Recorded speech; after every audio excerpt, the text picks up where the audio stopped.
Ahora empezamos con la unidad 2, Fundamentos de la perspectiva etnográfica. Es necesario comprender que si bien los primeros etnógrafos van a trabajar criticando el paradigma positivista de la ciencia, de alguna medida quizás en el tiempo hoy también podemos criticar esos primeros trabajos de los padres, entre comillas, fundadores de la etnografía, como son Malinowski. La idea de que primeramente sostenían que en realidad poder interpretar o poder conocer una cultura implicaba el hecho de tener que convivir con ella de forma tal que uno aprendiera sus costumbres, sus códigos, sus formas de representación, sus ideas, su idiosincrasia respecto del mundo social. Si bien esta posibilidad que implicaba tener que pasar un tiempo prolongado en el campo, en el trabajo de campo, entre comillas, ahora vamos a ver por qué lo estoy poniendo entre comillas, también tenían la idea de que si esa persona era externa a la comunidad que estudiaba, iba a tener un nivel o un rol de objetividad mayor que si lo estudiara alguien interno a esa comunidad. De esta forma, las primeras etnografías vamos a ver que se desarrollan estudiando pueblos bárbaros, ¿no? o exóticos. De hecho, el trabajo de Malinowski de los argonautas del Pacífico implica que él se haya tenido que ir a convivir con una tribu en particular en medio en una isla del Pacífico. Entonces, y ha tenido que pasar bastante tiempo para que él pudiera incorporar no incorporar, sino de construir, conocer, comprender, interpretar el mundo o la significación de la acción social que le otorgaban a aquellos isleños a sus acciones. Cómo era su mundo social, qué manera establecían relaciones, jerarquías, formas del trabajo social también, ¿sí? Ahora, esta primera idea de que la etnografía estudia pueblos bárbaros, exóticos, ¿sí? Implicaba sobre todo, ¿no?, que el etnógrafo fuera alguien externo a estos pueblos. Va a pasar bastante desarrollo y bastante tiempo de esta forma de comprender la realidad social de la etnografía para que pudieran empezar a salir los primeros antropólogos y antropólogas, ¿sí? En el caso de Latinoamérica tenemos una tradición de antropólogas que han hecho mucho por la investigación educativa. El caso de Elsie Rowell es un caso paradigmático, ¿sí? Para que pudieran entender la idea de que aquellos que esos investigadores como Malinowski llamaban nativos, también podían ser investigadores de sus propias comunidades. ¿En qué hace base o se apoya esta idea que parece tan simple y tan difícil de aceptar, que aquellos que somos nativos de las comunidades podamos también estudiarlas, comprenderlas, interpretarlas? En la idea y en la capacidad de reflexividad, ¿sí? Esta idea central también en la teoría de Bourdieu nos va a dar la posibilidad de decir, bueno, en realidad los nativos tienen una condición particular, porque no solo forman parte de esa comunidad y hacen parte de ella cotidianamente, sino también tenemos la capacidad de estudiarla y ser críticos con ellas. Nuestra cercanía al objeto de estudio no impide, no invalida nuestra capacidad de poder estudiarla, comprenderla, interpretarla y ser críticos con ella. Es así que vamos a terminar contemporáneamente, en un proceso muy sintético, históricamente hablando, en la etnografía educativa. ¿Sí? ¿Qué dice la etnografía educativa? No hay sujeto que esté en mejores condiciones de producir investigación sobre los problemas educativos que los propios docentes, los que conocemos en profundidad la realidad de nuestras escuelas. Porque sería ingenuo, sería al menos inocente aceptar la idea de que por más que fuera alguien especialista en metodología, viniera en este caso a Santiago o en su caso a La Rioja y les explicara cuáles son los problemas del sistema educativo que ustedes sufren, viven y reproducen a diario, que nosotros sufrimos, reproducimos, a veces lo gozamos también a diario. Entonces, vuelvo a insistir, no hay sujeto con mejor posición en términos de conocimiento de esa realidad social que nosotros mismos, los y las docentes que construimos cotidianamente el sistema educativo. Decíamos los fundamentos de la perspectiva etnográfica. Podríamos sostener de alguna manera sintética que se basan en una idea que es los niveles de reconstrucción de la acción social. Para eso vamos a tener que entender que en realidad este modelo de investigación etnográfica nos plantea un constante ida y vuelta entre la teoría y la práctica. ¿Esto qué quiere decir? Que vamos a construir nuestros trabajos de investigación en todo momento siendo parte del objeto de estudio, de alguna manera, por decirlo. Para ponerlo sintéticamente, construimos cotidianamente, nos levantamos, vamos a nuestra escuela, y si la idea es que intentemos investigar sobre nuestras escuelas y sobre el sistema educativo, es decir, ese nivel de reconstrucción es un primer paso porque vamos a estar constantemente estudiando la teoría y también produciendo este trabajo de campo que nos va siempre a posicionar de un modo en particular cómo nos vamos a relacionar con eso que llamamos campo.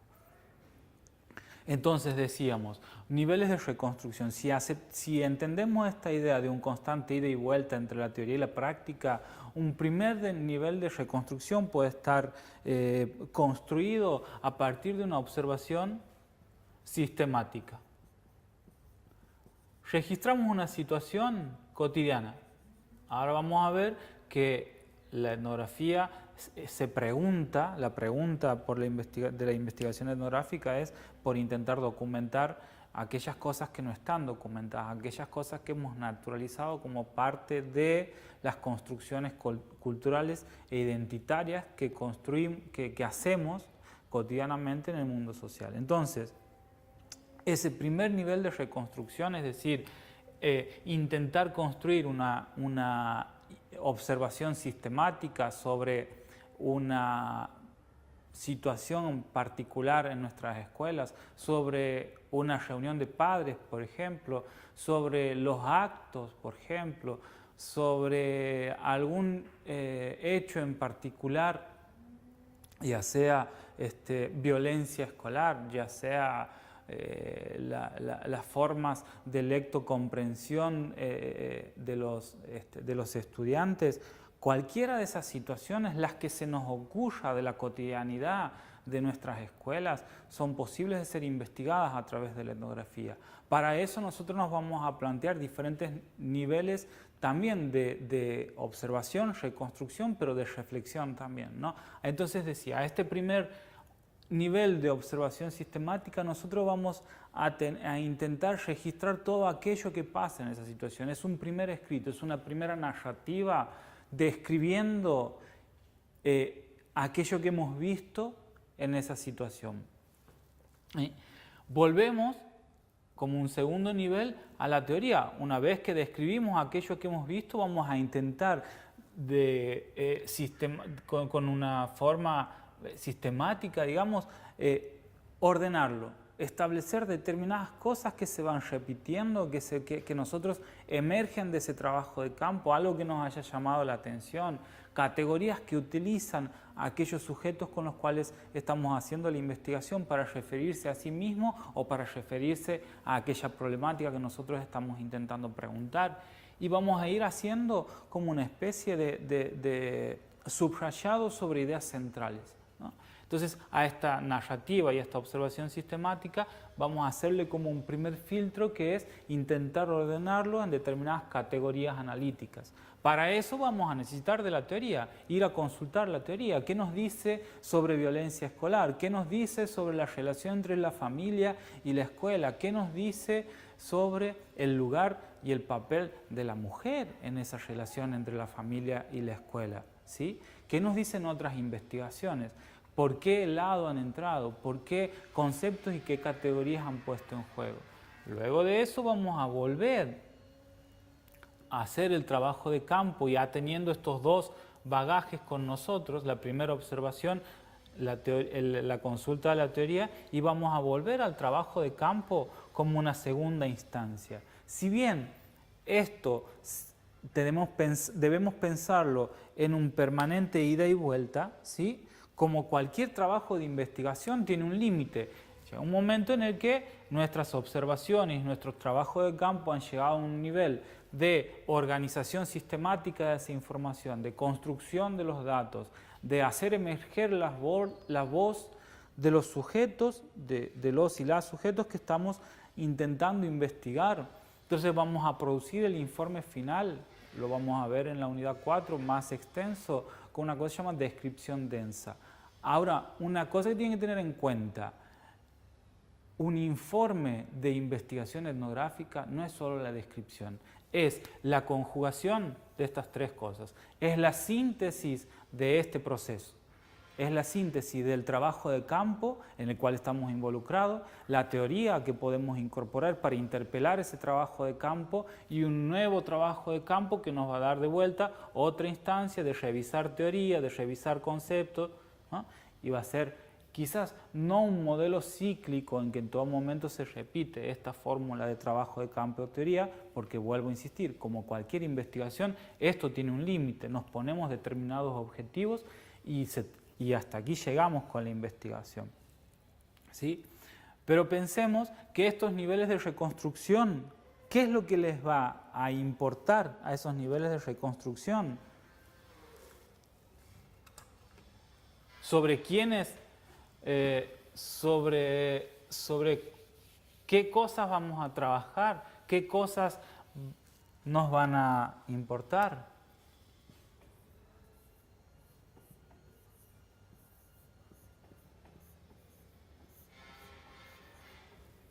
Los otros, ¿no?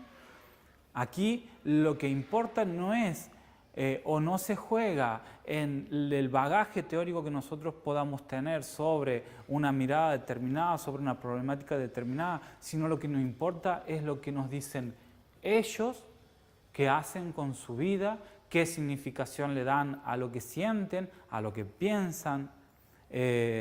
Para ponerles un ejemplo, si queremos hacer una investigación etnográfica y poner el foco en la problemática o en la temática, la relación de la familia con la escuela, lo que va a importar no son los parámetros institucionales con los cuales la escuela o con los cuales como docentes medimos qué tanto vienen o no vienen los padres, sino la pregunta va a estar en ellos qué piensan de la escuela, qué es lo que miran en la escuela.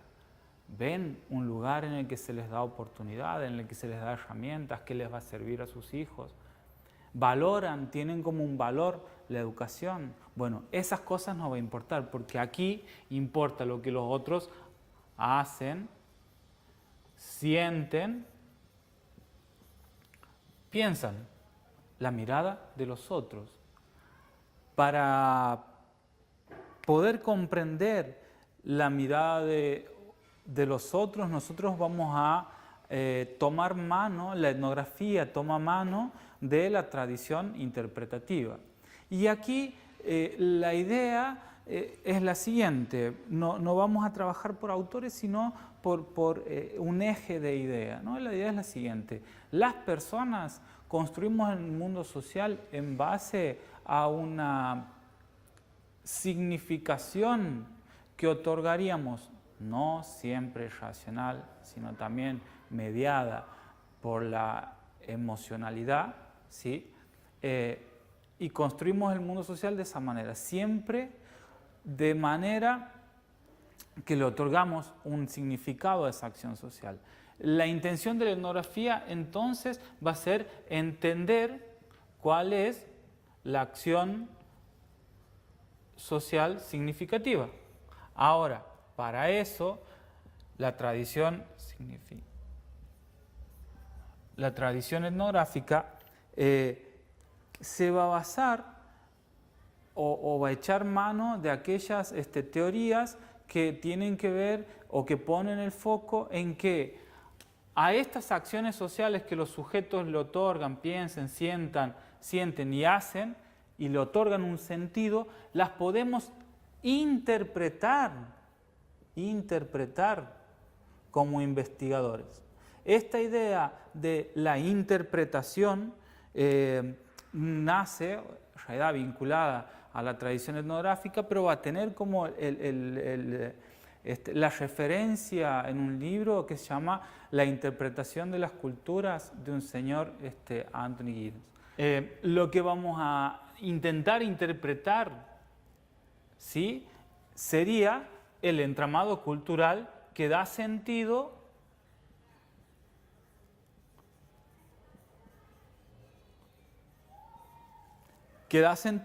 a las relaciones sociales, a cómo las producimos, a cómo las reproducimos, a cómo las dejamos de reproducir también e intentamos darle otras características. Entonces, para la interpretación central es también la cuestión simbólica, ¿no? En definitiva, aquí estamos hablando, si hablamos de la acción social significativa, el significado que los sujetos le otorguen a sus acciones va a ser una cuestión simbólica. Le van a atribuir determinadas condiciones y determinadas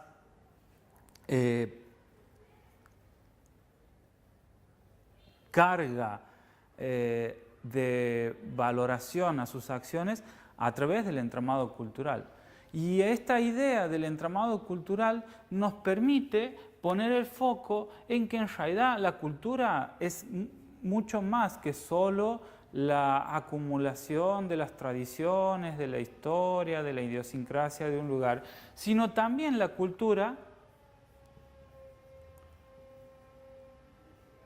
es hegemonía, en tanto y en cuanto en realidad esos valores, esas tradiciones, esos procesos históricos siempre están pautados y propuestos desde un lugar en particular de la sociedad, ¿sí? Entonces hay una lucha constante por imponer el sentido simbólico a lo que entendemos por educación, a lo que entendemos por el lugar de la mujer en la sociedad, a lo que entendemos el lugar de la educación en los contextos vulnerables. Va a ser un proceso entonces dinámico, siempre en cambio, en el cual hay una lucha por construir hegemonía. Si nosotros entendemos cultura desde ese lugar, vamos a empezar a poner en discusión muchas de las cosas que la escuela misma nos ha enseñado a incorporar, desde nuestros héroes patrios, que entre paréntesis no había, o la historia nos ha planteado que no había mujeres en esa historia que nos han contado en la secundaria, la que hemos aprendido y que probablemente muchos de nosotros reproducimos hasta que no nos damos cuenta o no tomamos conciencia de la ausencia de determinados actores sociales dentro de lo que han contado como la historia argentina. Para ponerles un caso en particular, ¿sí? Ahora, si la idea de la etnografía es entender que los sujetos nos formamos una representación social de las acciones que construimos, ¿sí?, Lo importante aquí, además de entender esta postura sobre la cultura y sobre un proceso dinámico de la cultura, también va a ser cómo nos posicionamos frente al otro, frente a los otros, frente a esa vida que se expresa en nuestra cotidianidad, que a veces le damos importancia, a veces la naturalizamos, como hemos naturalizado la pobreza, como hemos naturalizado las desigualdades sociales, como hemos naturalizado las desigualdades de género. La etnografía nos debería ayudar a preguntarnos por eso. Les propongo que para cerrar esta clase 2, o esta clase sobre la unidad 2, veamos el video de Darío Zeta sobre los otros y discutamos sobre qué posturas asumimos frente al otro y frente a las relaciones que generamos con los otros y sobre todo en un sistema educativo.